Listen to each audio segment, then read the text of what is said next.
کہ گھر کا حال کیا ہے۔ گھر کے اندر میری ماں نے کھانا نہیں بنایا، میری والدہ نے کھانا نہیں بنایا۔ گھر کے اندر میں آج 2 دن سے بھوکا ہوں، سوکھی روٹی کھائی تھی 2 دن پہلے، پیٹ میں جو ہے آگ لگی ہوئی۔ بابا جان کوئی ہمارے گھر پہ پوچھنے نہیں آتا، ہمارے پڑوسی کوئی ہم سے یہ نہیں پوچھتے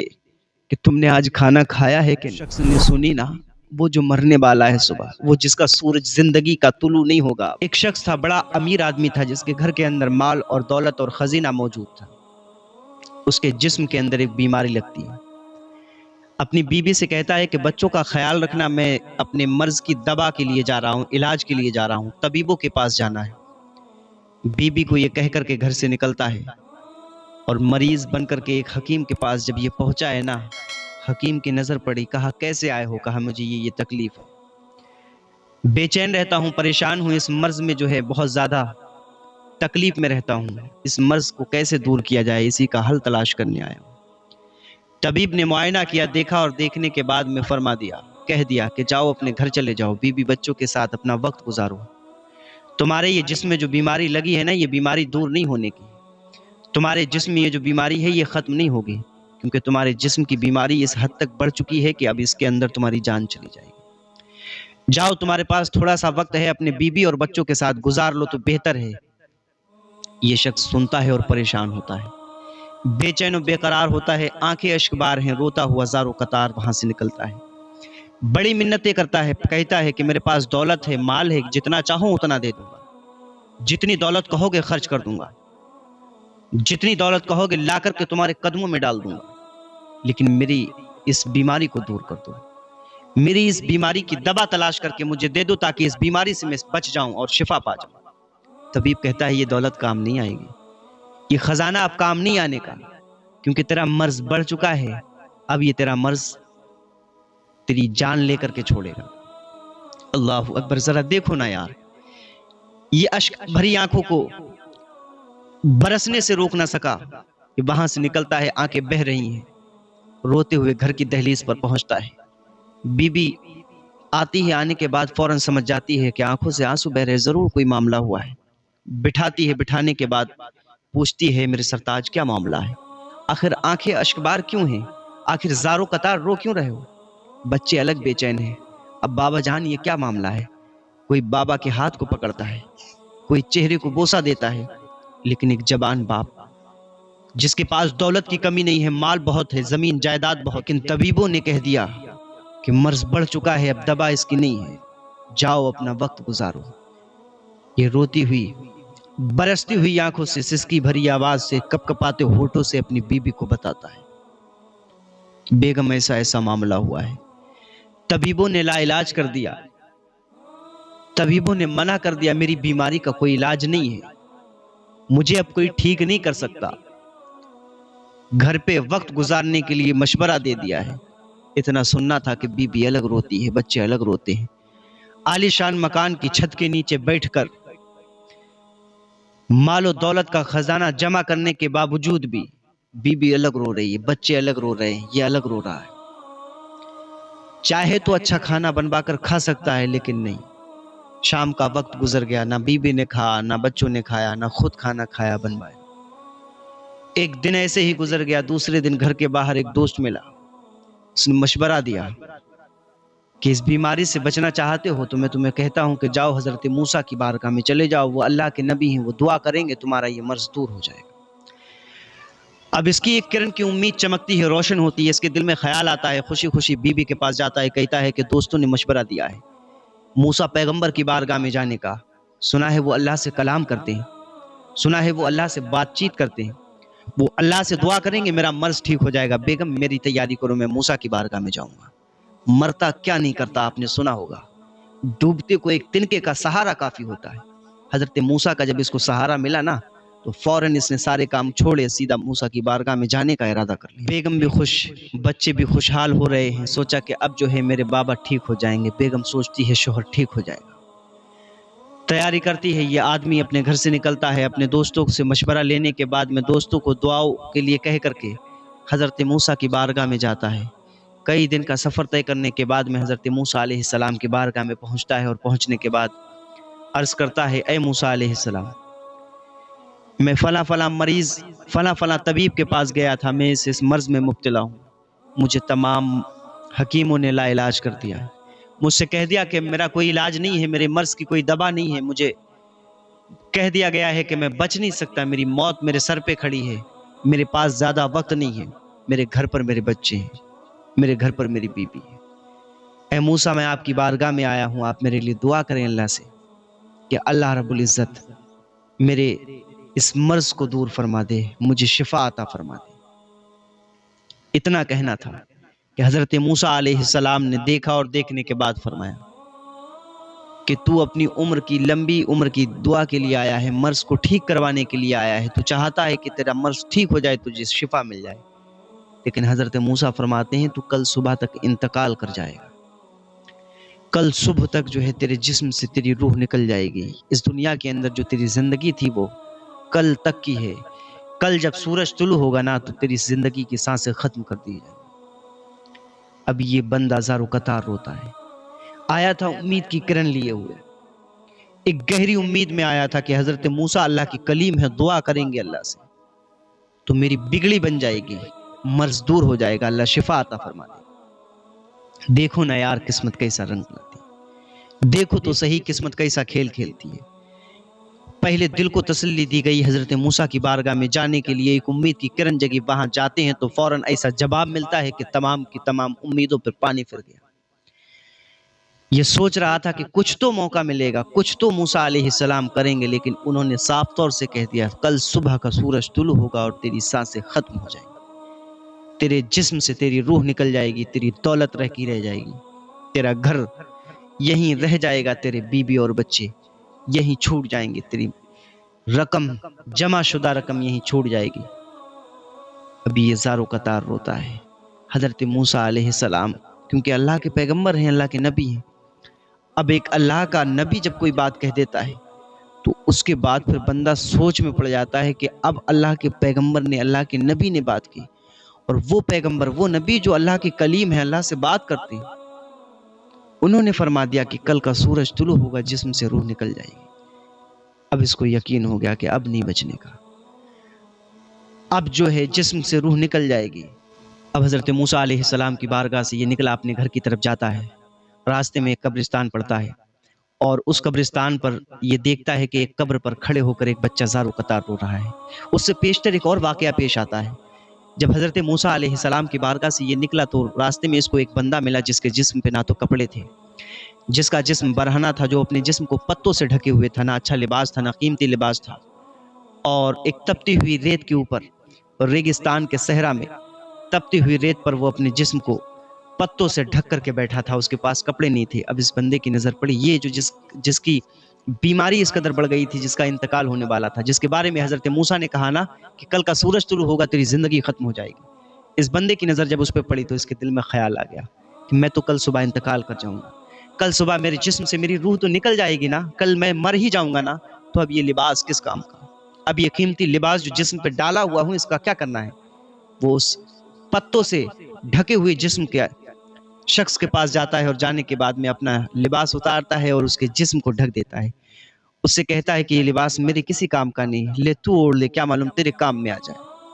حضرت موسیٰ کی بارگاہ سے آنے کے بعد میں اس نے اپنے لباس کو اتار کر کے اس پتوں سے ڈھکے ہوئے جسم والے کو پہنا دیا، وہاں سے روتی ہوئی آنکھوں سے آگے جاتا ہے، جانے کے بعد میں دیکھتا ہے ایک قبرستان سے آواز آتی ہے، اے بابا جان آپ تو انتقال کر گئے ہیں، اے بابا جان آپ تو یہاں آرام سے لیٹے ہیں، آپ تو اپنی قبر کے اندر آرام کر رہے ہیں، لیکن آپ کو معلوم ہے نا، کیا آپ کو پتا ہے کہ گھر کا حال کیا ہے؟ گھر کے اندر میری ماں نے کھانا نہیں بنایا، میری والدہ نے کھانا نہیں بنایا، گھر کے اندر میں آج 2 دن سے بھوکا ہوں۔ اے بابا جان آپ سن رہے ہیں نا، گھر کے اندر 2 دن سے کھانا نہیں بنا ہے، ماں کے پاس اتنی دولت نہیں ہے، اتنا مال نہیں ہے جو ایک وقت کا وہ کھانا بنا سکے، سوکھی روٹی کھائی تھی 2 دن پہلے، پیٹ میں جو ہے آگ لگی ہوئی ہے۔ بابا جان کس کے سہارے چھوڑ کر کے آئے تھے آپ؟ چھوٹا بچہ ہے، 6 سال 7 سال کے بچے کی عمر ہی کیا ہوتی ہے، عقل ہی کیا ہوتی ہے، بابا سے باتیں کر رہا ہے۔ اے بابا جان کوئی ہمارے گھر پہ پوچھنے نہیں آتا، ہمارے پڑوسی کوئی ہم سے یہ نہیں پوچھتے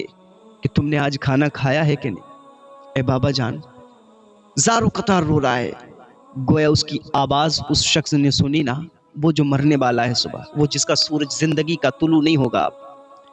جس کا سورج زندگی کا غروب ہونے والا ہے، وہ آواز سنتا ہے، اس کے دل پہ لگتی ہے وہ آواز سننے کے بعد میں یہ قریب جاتا ہے، اور قریب جانے کے بعد دیکھتا ہے کہ قبر کے پاس کھڑے ہو کر ایک بچہ زارو قطار رو رہا ہے، زارو قطار درد بھری آواز میں زارو قطار رو رو کے ایسی بات کہہ رہا ہے۔ حضرت موسیٰ علیہ السلام کی بارگاہ سے آنے والے اس بندے نے اس کے پاس جا کے سر پہ محبت اور شفقت کا ہاتھ رکھا، ہاتھ رکھنے کے بعد میں اس کا ہاتھ پکڑا، اور پکڑنے کے بعد اپنے سینے سے لگا لیا، اور سینے سے لگانے کے بعد میں نا جو یتیم بچہ ہوتا ہے نا، اس کے دل کو تسلی اگر کوئی دیتا ہے نا، اس کے سر پہ کوئی ہاتھ رکھ دے نا، تو اس کا دل خوش ہو جاتا ہے، آنکھیں اشک بار ضرور ہو جاتی ہیں لیکن دل خوش ہو جاتا ہے۔ کوئی تو ہے جس نے سر پہ شفقت اور محبت کا ہاتھ رکھا، کوئی تو ہے جس نے ایسے وقت میں اپنے کلیجے سے لگایا۔ اب جیسے ہی کلیجے سے لگایا ہے، دل تو خوش ہوا لیکن بچہ اور دہاڑے مار کر رونے لگا، بچہ اور زارو قطار چیخیں مار کر رونے لگا۔ حضرت موسیٰ علیہ السلام کی بارگاہ سے آنے والا وہ شخص جس کی زندگی کا سورج طلوع ہوتے ہی زندگی کا سورج غروب ہو جائے گا،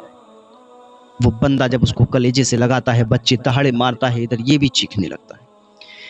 ادھر بچہ چیخ رہا ہے، ادھر یہ چیخ رہا ہے، ایک زندگی سے تنگ آ کر بابا سے شکایت کر کے چیخ رہا ہے، نادان بچہ ہے، اور ایک زندگی کھو دینے کے ڈر سے،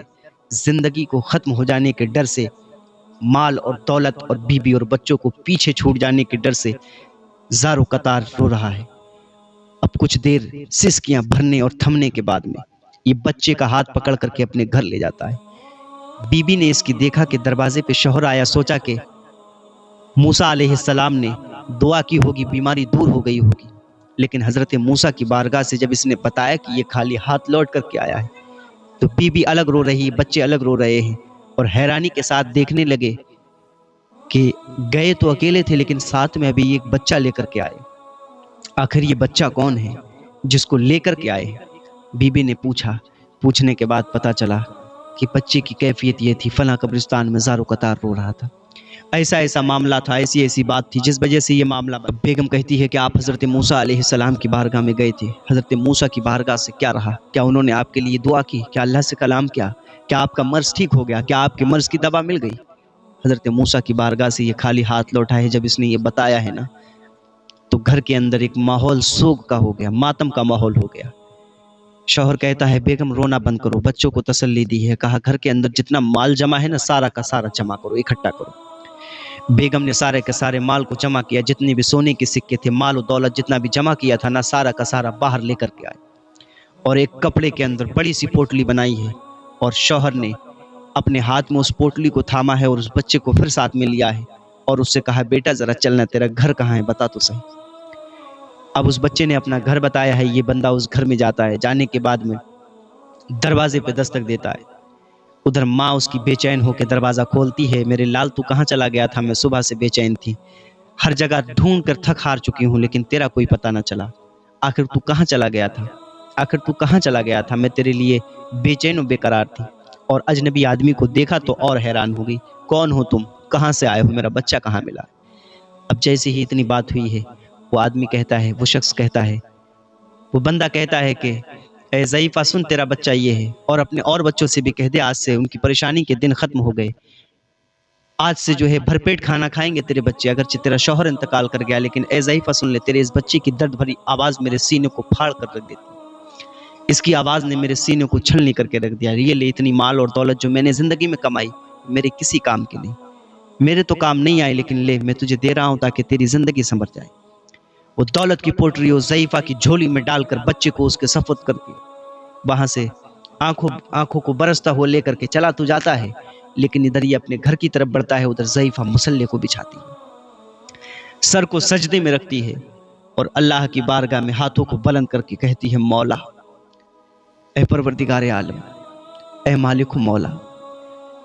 آج ہمارے گھر کے اندر کئی دنوں سے کھانا نہیں بنا، بچے بھوک سے بے چین تھے، کہیں سے کوئی سبب ایسا نہیں دکھ رہا تھا کہ کھانے کا انتظام ہو جائے، کہیں سے کوئی امید نہیں تھی،